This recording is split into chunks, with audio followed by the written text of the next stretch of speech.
the first of our 5 shows is Helen Reddy.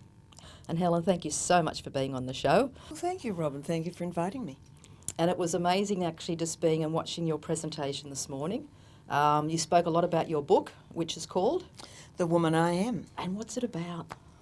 It's about a very interesting life, a very full, rich, interesting life, and a journey, one that I'm still on. But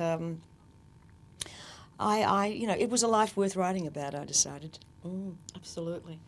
We're not going to elaborate too much on your previous life this time. We won't even go back to the past life stuff at the moment. But just a little bit summing up, though, your life, you were born into a family that travelled and was in vaudeville.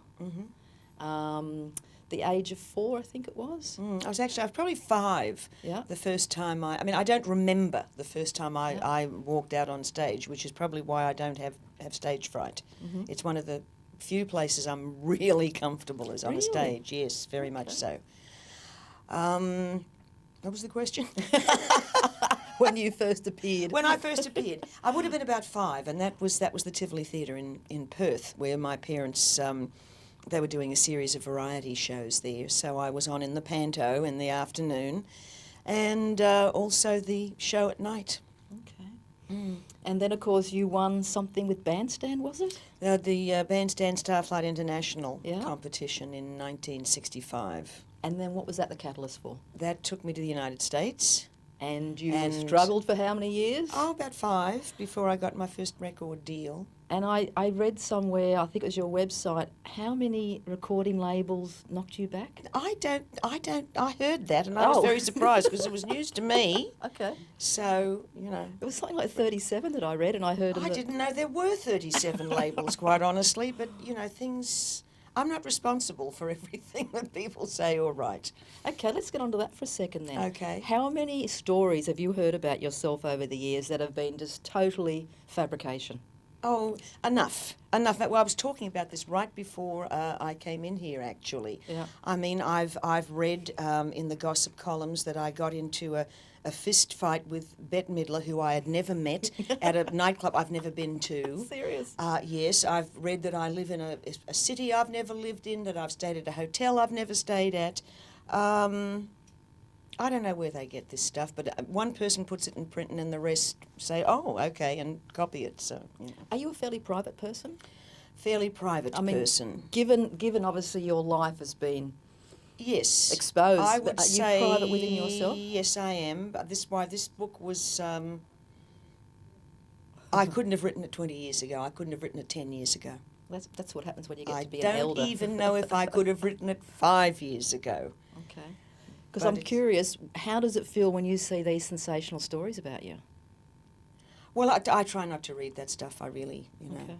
There's nothing you can do. You could, and there's no point in getting upset and frustrated and everything else. People think whatever they think. I'm not responsible for what other people think. Okay. So you're in America. You have a young daughter. Right. And finally, you crack the recording industry. Well, After a number of years. Well, yes, I got a contract to record one single, 2 sides, 2 songs. And fortunately, one of them became a hit, which was I Don't Know How to Love Him. And that led to me recording an album. And that led to me recording a few dozen albums. Well, I think I heard in the introduction to you this morning, the presentation, that you've sold something like 20 million. I don't deal with numbers. And then 10 million singles? That's a man thing, numbers. It really is. Okay, let's go the women thing. Okay. Then you obviously did I Am Woman. Yep. Yes. Hitting around with the things here. I Am Woman. And you mentioned in your talk this morning about how you accepted that particular award and thanking God. Yes. How was that worded again? Because she makes everything possible. Absolutely. And you also said in your presentation this morning of how you really see the divine, or what was your wording for that?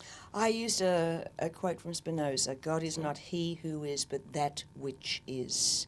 So I see God as the ultimate energy, consciousness, but definitely not a man, sitting on a cloud with a long white beard. Do you find that when people find out your belief systems, and now that you're a hypnotherapist, are they able to sort of go, sorry, Helen Reddy, singer, performer, do you find that they are unable to see you in that light? What's the reaction from a lot of people? Sometimes, but I wouldn't really take on a client if they were, you know, in awe Yeah. of who I was, because it would interfere with the process. Yeah. Sometimes it works for me in that they're more than usually anxious to please me, and so will go along with whatever I'm suggesting more readily. Yeah. So, you know, it can work either way, but most people under 40 wouldn't have a clue who I was. Okay. Not interesting. It shows my age, I guess. Anyway, one of the things you also shared was about the age of 11 or 12. You went to Sunday school of your own accord, and you started questioning, what was it, in going to Sunday school? You started Just what religion was all about, and why there were different religions, and why they couldn't agree on things, and it just seemed petty to me that there was a deeper truth in there that was being ignored because they were... Look, it's like if you saw Monty Python's Life of Brian, that wonderful scene where the mob's chasing him because they believe he's Jesus, and he's running away from them, and he loses a sandal, and they pick up the sandal, it's a sign, and then they split into different groups because they're arguing what the sign means. And I thought, that's it. That's organised religion.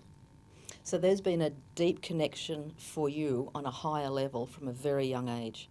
I believe, you know, the kingdom of God is within you, and that you go inside to find your own truth. Okay. And people see, it's interesting. I mean, I heard of someone, her father was a mathematician, and when he died, this look of absolute wonder came on his face, and he spouted a mathematical equation, which no one wrote down, of course. But I believe that for him, God was the ultimate equation. An artist, I've had artists say, I'm looking at a painting and I'm going inside the painting, because that's their means of expression, and that's what they relate to. So we're all different in terms of whether we're visual or audio or kinetic, and so, you know, we're all individuals. Absolutely. Part of your journey has also included being visionary. Well, yes, I was always a bit that way. Yes. And you shared the hooly goolies. You shared the dream you had before you moved to Sydney. Right, the yes. church. Well, I mean, I used to tell the girls at school, I'm going to go to Hollywood and be a movie star. And what age was that? 12. Okay. So you've always had a sense of destiny for you. Okay, we're going to take a break. Okay. And when we come back, we're going to find out more about Helen Reddy's path. Back with you soon.